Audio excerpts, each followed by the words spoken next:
So let us revise what we have studied in previous class. In brief, we will discuss these things.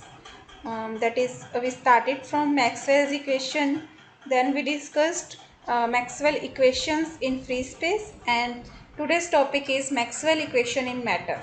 So as we know that basically these are the Maxwell's equation, that is divergence of B is rho by epsilon naught, which is Gauss's law. Then del dot B is equal to 0. Then curl of E is equal to negative time rate of change of magnetic field.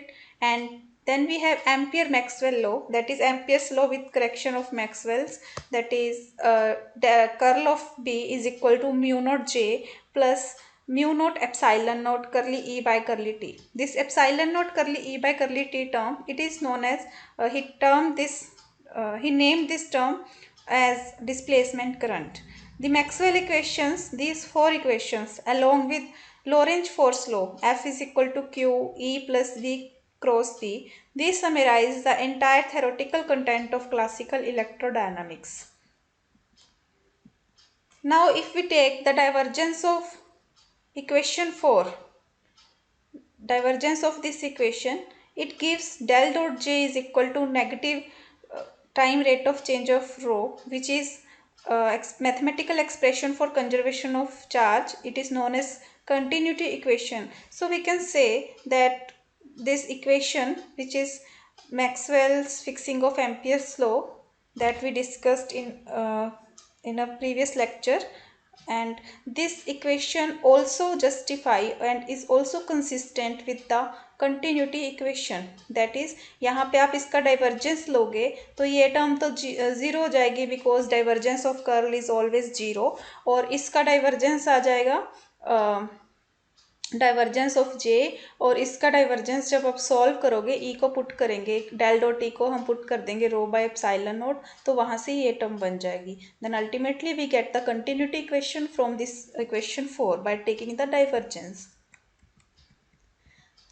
The way we have written the equations, these four equations, so यहाँ से इन चारों equations से क्या पता चल रहा है? From this equation we can say that electric field, it is produced by the electric charge, and magnetic field are produced by the currents. J is current density, you know, and similarly electric field, it can be produced by time rate of change of magnetic, that is change in magnetic field, it produce electric field. और fourth equation से पता चल रहा है कि change in electric field, it produce magnetic field. So अगर ये equations हैं, बट अल्टीमेटली अगर देखा जाए तो चेंज इन जो ये है current, sorry change in magnetic field है, चेंज इन इलेक्ट्रिक फील्ड है, ये भी तो अल्टीमेटली चार्ज और करंट की वजह से ही हो रहे हैं. तो हम कह सकते हैं कि इन इक्वेशंस को हम रीअरेंज करके लिख सकते हैं, जिनमें कि हम चार्ज को एक साइड रखेंगे, करंट और चार्ज को, और फील्ड को एक साइड में.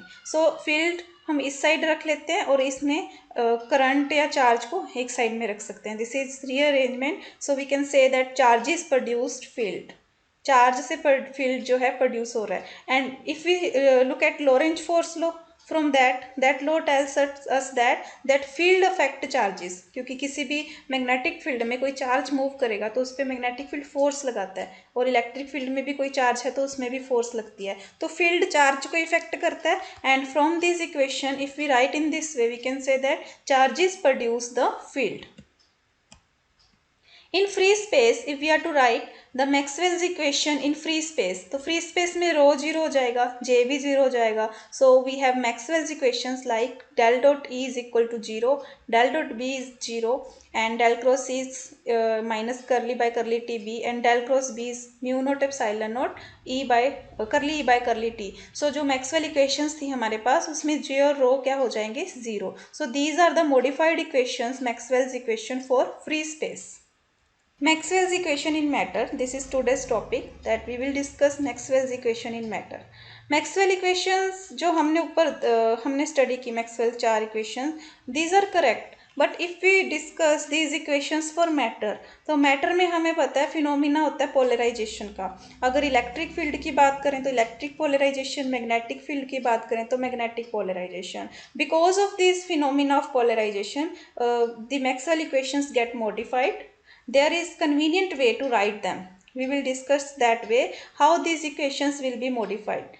In case of electric polarization, we have already discussed in previous semester about bound charges and bound currents.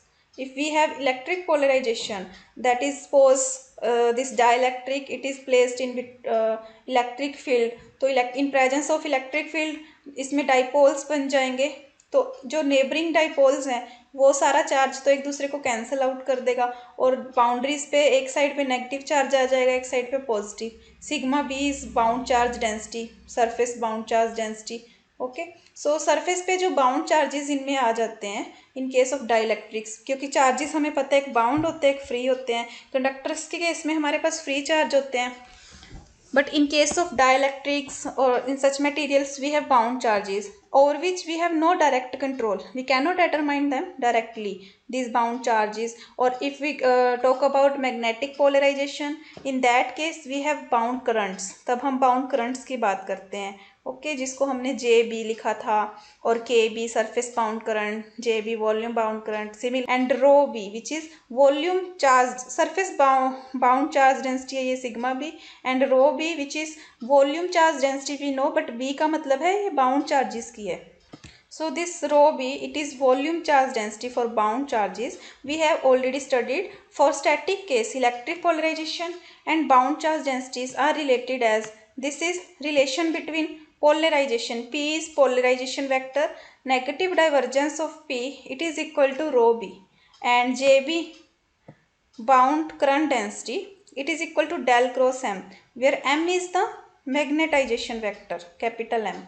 So this is for electric polarization and this is for magnetic polarization. So rho जो है volume charge density, it can be divided into rho for free charge and rho for bound charge, and similarly J can be divided JF plus JB. This was for static case, in case of static. But for non-static case, non-static जब time varying की बात आएगी, because there will be change in polarization and this polarization vector P will move. Because of change in polarization, यहाँ पे current आएगा JP, polarization current density JP. Because of change in polarization, it will result in the flow of rho B. जो volume charge रो B है static के case में तो वो अपनी पोजीशन पे है, अगर वो मूव करेगा बाउंड चार्जेस डेंसिटी मूव करेगी, उसकी वजह से भी एक करंट प्रोड्यूस होगा जिसको बोलेंगे जे पी, और J P is equal to curly P by curly T. P is again I tell you P is polarization vector.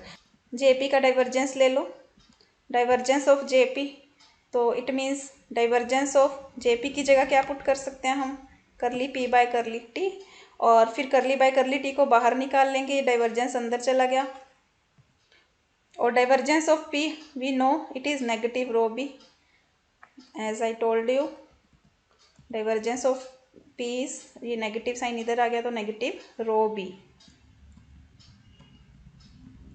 So divergence of J P it is equal to negative rho B by curly rho by curly t.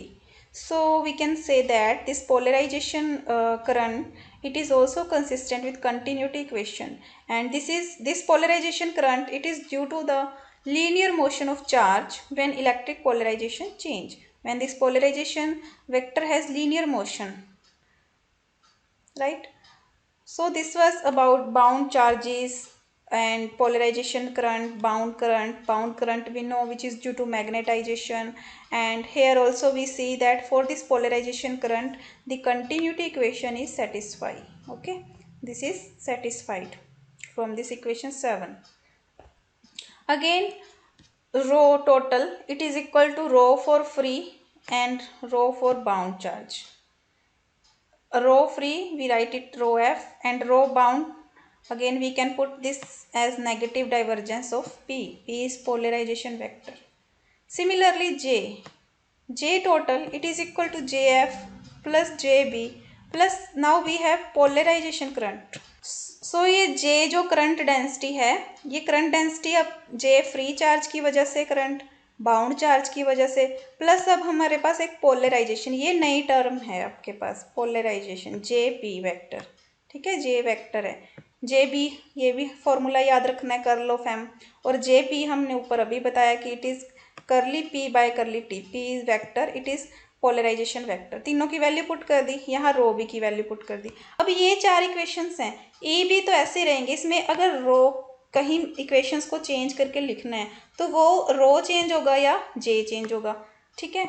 जब free space था तो ये दोनों zero हो गए, तो in equation में zero put किया, मैक्सवेल इक्वेशन आ गई। अब मैटर की बात कर रहे हैं तो मैटर में हम पोलराइजेशन डिस्कस करने लग गए भी। अगर पोलराइजेशन हो गई तो दो तरह की होगी, इलेक्ट्रिक पोलराइजेशन और मैग्नेटिक पोलराइजेशन। तो उस पोलराइजेशन की वजह से हम जो पिछले फार्मूले थे उनका यूज कर करा के रो और जे की वैल्यू निकाल लेंगे। रो और जे की वैल्यू एक एक करके इनमें पुट करते जाओ, आपके पास नई इक्वेशंस बन जाएंगी मैक्सवेल। तो so we will put this rho in first equation, del dot E is equal to rho by epsilon naught, instead of rho we have rho F minus del dot P, ठीक है। तो ये divergence वाले एक side में इकट्ठे कर लेंगे, डेल डॉट ई, ये पी बाय एप्सिलॉन नॉट इधर आ जाएगा, इधर बच गया rho F by epsilon naught. ये have now del dot epsilon naught E plus P is equal to rho F, और ये epsilon naught E plus P जो टर्म है इसको पुट कर देंगे डी, ये भी हमने फर्स्ट सेमेस्टर में पढ़ी थी। D is equal to epsilon naught E plus P, क्या है ये डी, डिस्प्लेसमेंट वेक्टर पड़ा। तो वो del dot B is equal to zero, वो तो सेम ही रहेगी, उसमें तो रो जे आते ही नहीं है, ठीक है। थर्ड इक्वेशन कौन सी है, del cross C is equal to negative curly B by curly T, उसमें भी रो जे नहीं आ रहे, वो भी सेम रहेगी। फिर आती है Ampere's law with Maxwell term, del cross B is equal to mu naught J plus mu naught epsilon naught curly by curly T. तो जे की जगह पे हम जो ऊपर जे की वैल्यू ड्राइव की है वो पुट कर देंगे, ये वाली, ये value of J we will put in equation. So we have now this term, curl of B mu naught J F plus del cross M curly P by curly T. तो अब इसमें भी solve कर लेंगे, curl वाले एक side कर लेते हैं। तो ये कर्ल ऑफ बी है, this is curl of M, we will combine, और म्यू नॉट को हम पहले बी से या डिवीजन में ले जाएंगे। सो बी बाय म्यू नॉट, ये एम इधर आके माइनस में, माइनस एम प्लस, अब ये म्यू नॉट तोड़ गया, यहाँ से इधर आ गया तो बच गया जे एफ, ये भी उधर चला गया, तो करली पी बाय करली टी, और ये करली ई बाय करली टी है, तो इनको भी कंबाइन, ये म्यू भी उड़ गया क्योंकि पूरे में से कॉमन निकाल के हमने डिवाइड कर दिया बी से, minus M J F curly by curly T common, P plus epsilon naught E divide mu naught minus M, we will put it H vector J F as such, or this p plus epsilon naught e, again it is d vector. So this is the modified equation, h is equal to b by mu naught minus m. Whereas Faraday's law and other, they are not affected by the separation of charge, मतलब polarization का इन पे कोई effect नहीं पड़ेगा। तो अब चारों equations modify होके ये बन गई। Now these are the Maxwell equation in terms of free charges and currents, modify होके फ्री चार्जेस और फ्री करंट की टर्म में बन गई इक्वेशंस।